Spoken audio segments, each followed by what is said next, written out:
அண்மைச் செய்தியை பார்க்கிறோம். கோவை மாவட்டம் அன்னூர் அருகே இரவு நேரத்தில் ஆயுதங்களுடன் போலீசார் ரோந்து சென்றிருக்கிறார்கள்.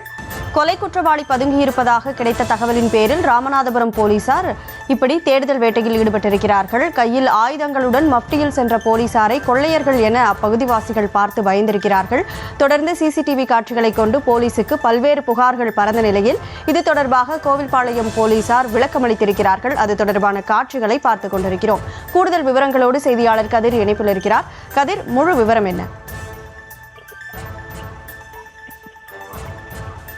வணக்கம். அதாவது கோவில்பாளையம் பகுதிகளில் கடந்த 2 நாட்களாக மர்ம நபர்கள் சுட்டுவதாக அங்க இருக்கக்கூடிய பொதுமக்கள் கோவில்பாளையம் காவல் நிலையத்துல புகார் அளிச்சிருந்தாங்க. அப்படி இருக்கக்கூடிய சூழ்நிலையில அந்த சிசிடிவி காட்சிகளை கோவில்பாளையம் போலீசார் ஆய்வு செஞ்சதுல அவங்க ராமநாதபுரம் மாவட்டத்தை சேர்ந்த குற்றவாளிகள் கோவில்பாளையம் பகுதிகளில் பதுங்கி இருப்பதா தகவல் தெரிஞ்சிருக்கு. விவரங்களுக்கு நன்றி கதிர்வேல்.